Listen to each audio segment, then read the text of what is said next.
Assalamualaikum warahmatullahi wabarakatuh.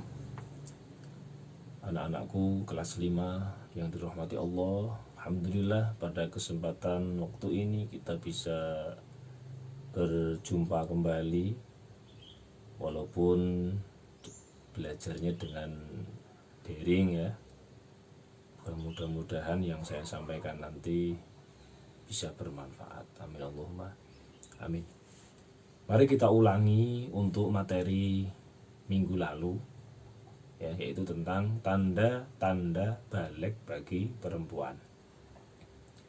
Balik itu apa ya? Balik adalah masa di mana seseorang perempuan telah dianggap dewasa ya, dan terkena beban melaksanakan kewajiban syariat agama Islam, atau disebut taklif ya. Jadi kalau sudah balik, dianggap dewasa, harus melaksanakan kewajiban sebagai orang Islam. Apa saja? Ya, termasuk sholat, puasa Ramadan, dan kewajiban-kewajiban lainnya. Yang pertama, tanda-tanda balik bagi perempuan yaitu telah sampai usia 9 tahun. Jadi kalau kalian sudah merasa usianya 9 tahun, berarti bersiap-siap untuk melaksanakan kewajiban yang disebutkan tadi ya. Sholat, puasa Ramadan, dan lain sebagainya. Tidak boleh ditinggalkan. Ini tanda yang paling gampang ini ya, usia 9 tahun. Yang kedua adalah ikhtilam atau keluar nutfah ya. Jangan salah, kemarin ada yang bilang nutfah ya, nutfah ya, yaitu mimpi basah atau keluar air mani. Biasanya ini keluar ketika dalam kondisi waktu tidur. Nah, ini perlu saya jelaskan untuk ikhtilam. Itu hukum yang berkaitan dengan orang yang ikhtilam ya, atau ikhtilam ini, orang yang mengalami ikhtilam ini disebut muhtalim ya. Jadi orang yang tidur terus mengalami ikhtilam itu namanya muhtalim.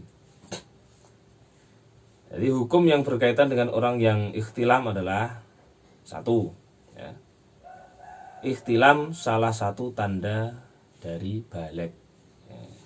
Di sini disebutkan khususnya kaum laki-laki, atau walaupun kaum perempuan juga mengalami tapi jarang-jarang.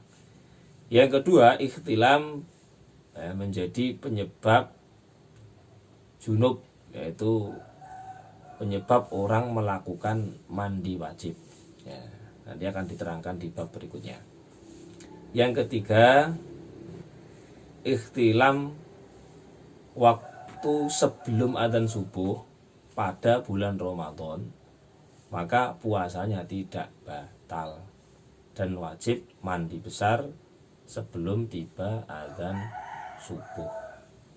Berarti kalau dia ikhtilamnya pada waktu puasa bagaimana? Tentu batal ya. Batal. Apalagi kalau dengan sengaja, puasanya batal. Kalau sebelum adzan subuh belum memasuki waktu puasa, ini tidak apa-apa. Yang berikutnya adalah ikhtilam di saat dalam keadaan ikhram ya, pada waktu haji, itu tidak batal. Namun muhtalim atau orang yang ikhtilam tadi wajib mandi besar. Nah, itu terkait tentang ikhtilam atau keluar nutfah, air mani.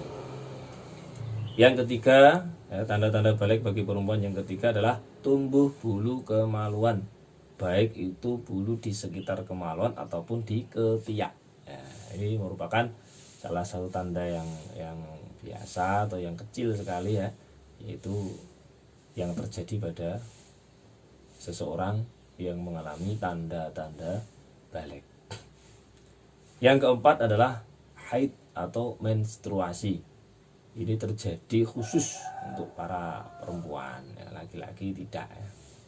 Apakah yang dimaksud haid ya? Haid itu adalah darah normal ya, yang keluar dari rahim wanita ya, keluar dari rahim perempuan pada waktu-waktu yang tertentu. Ya. Waktu tertentu itu ya, tapi di sini minimal setiap 1 bulan sekali itu pasti seorang wanita mengeluarkan darah haid. Ya. Dan itu rutin ya. Dan ini bukan karena penyakit. Ya, sekali lagi, Pak anak-anak, anak perempuan khususnya, ketika kalian keluar darah jangan takut ya. Bisa bertanya pada ibunya, Bu ini apa? Gitu. Lebih tahu orang tua kalian ya. Jadi jangan takut, itu bukan penyakit. Untuk masalah darah haid itu keluar paling sedikit adalah, waktu yang paling sedikit adalah 1 hari 1 malam. Ya, darah haid keluar paling sedikit waktunya adalah 1 hari 1 malam. Ada 3 waktu nanti ya.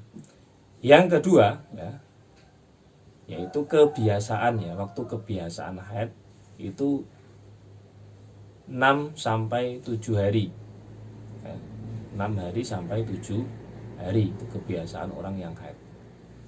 Yang ketiga adalah paling lama haid adalah 15 hari. Itu perlu diingat-ingat anak-anak ya. Sekali lagi, waktu keluarnya haid itu ada 3.